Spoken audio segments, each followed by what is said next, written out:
Okay, yan.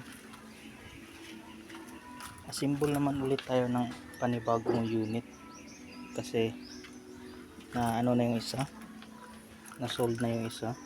So ganito pala pag pag mag-assemble ng unit, almost nag-order ako ng mga same unit tulad nito. May dumating nakarang araw ito, saka ito.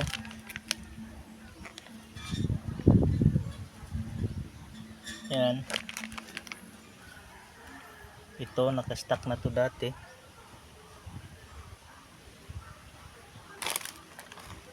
Tapos ito, iba yung sensor pero pareho lang yung function. So ito yung ilalagay ko ngayon. Yan. Saka ito may ready na rin. Itong mga wires, pag wala akong time noon, nagka-cut ako ng mga wires na ready ko na rin. Ito pinag-isa ko na sila dito lahat. So pag wala akong time, nagre-ready ako ng mga ganito, nagka-cutting ako, tapos inassemble ko ready na para pagdating ng mga unit, pag may order na naman, yun i-assemble ko. Tulad nito, may ready na ako dito na whiteboard. Yan, binili ko rin to.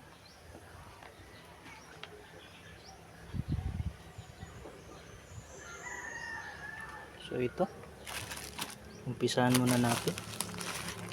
Ito yung mga natapos ko na gawin.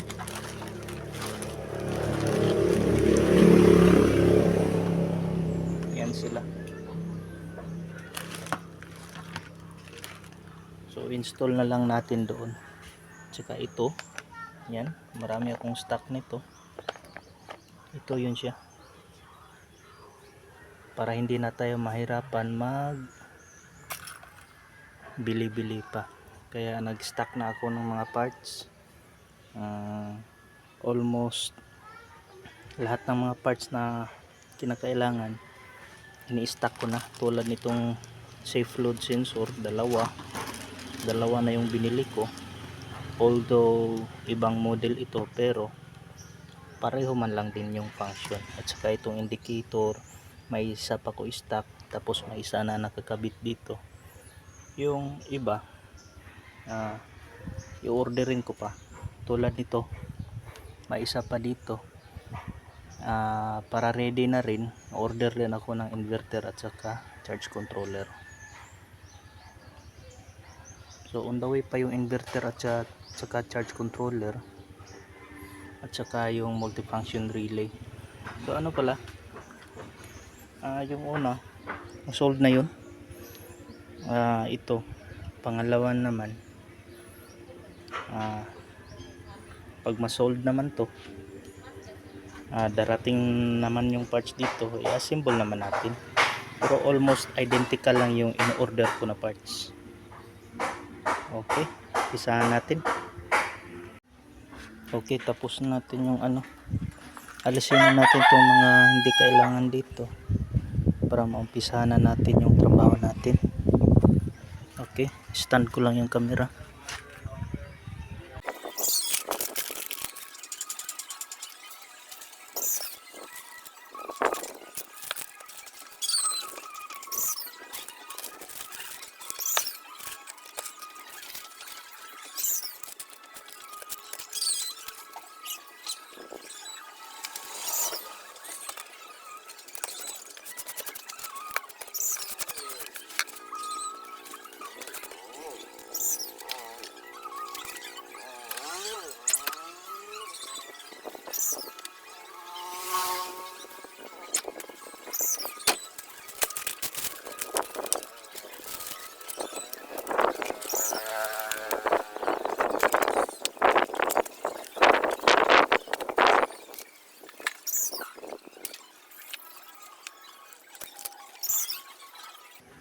Okay, since ready na ang lahat, umpisa na natin.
Okay, ngayon medyo natapos na natin. Yan. So sundan lang natin tong nilagay ko na diagram.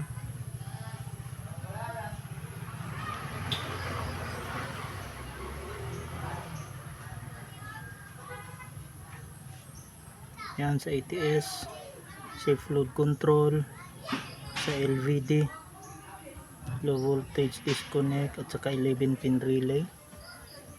Yan.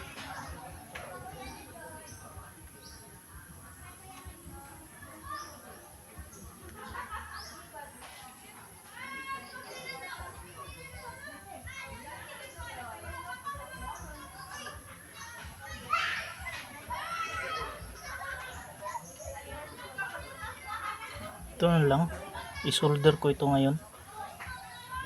Umulan kasi kanina.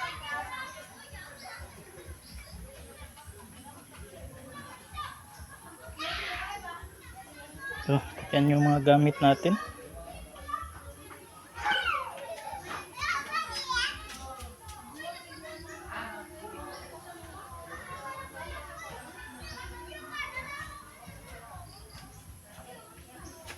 Ito na yun, dito ko nilagay yung safe load control instead na dito. Dito naman yung isang model, dito yun. Ito dito ko nilagay.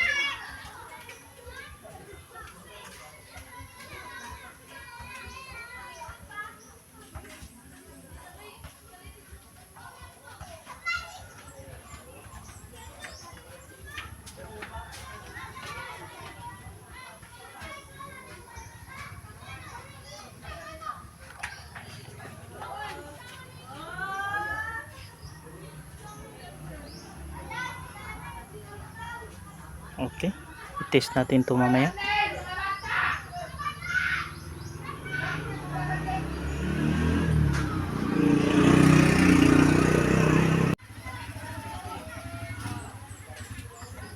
Yan, tapos na. Solder na natin ito. Lagyan na rin ng shrinkable tube.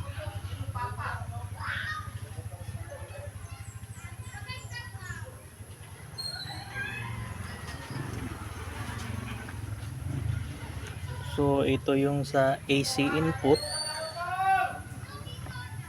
ito yung sa inverter. Yan.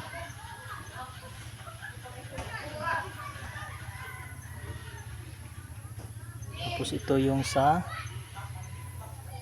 photovoltaic, sa solar panel natin. Ito yung out papuntang battery para mag-charge. Tapos dito sila naka-junction lahat, power supply. Tsaka dito yung ground. So, since nandito na lahat, dito na rin yung clamp para sa battery. Pwede na natin i-test.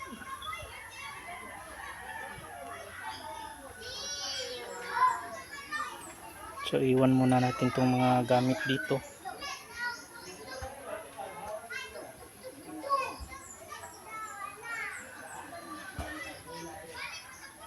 Testing natin. Yan, nakabit na natin. Ito yung sa AC input ng AC.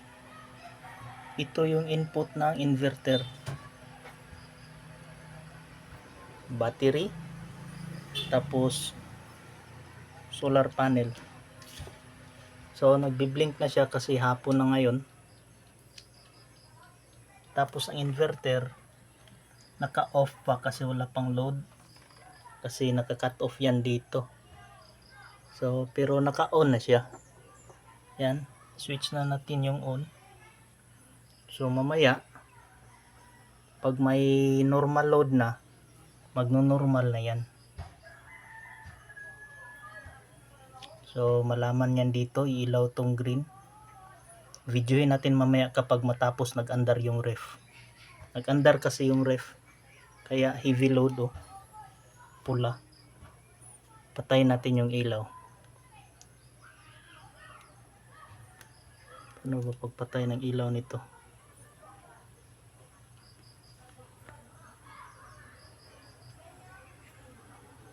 Pause muna natin ilaw ng camera. Ayan, nakikita na pula yung umiilaw, heavy load yan, umaandar kasi yung ref. So tingnan natin yung ref na umaandar.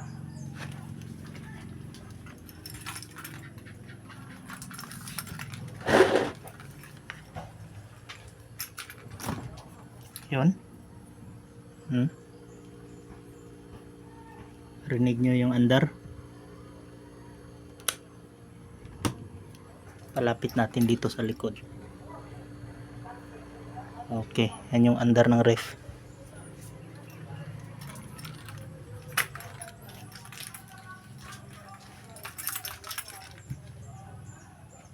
So yan, gumagana na siya.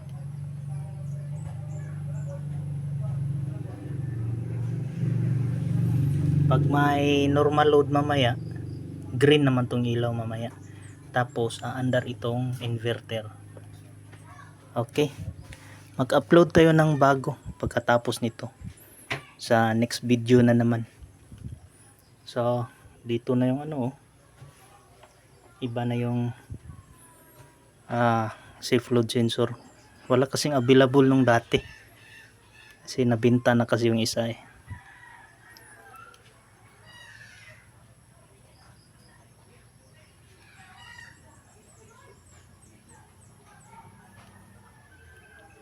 Okay, at saka kung gusto palang bibili nito, may link ako ibibigay dyan sa Lazada at saka sa Shopee. Okay, thank you mga master.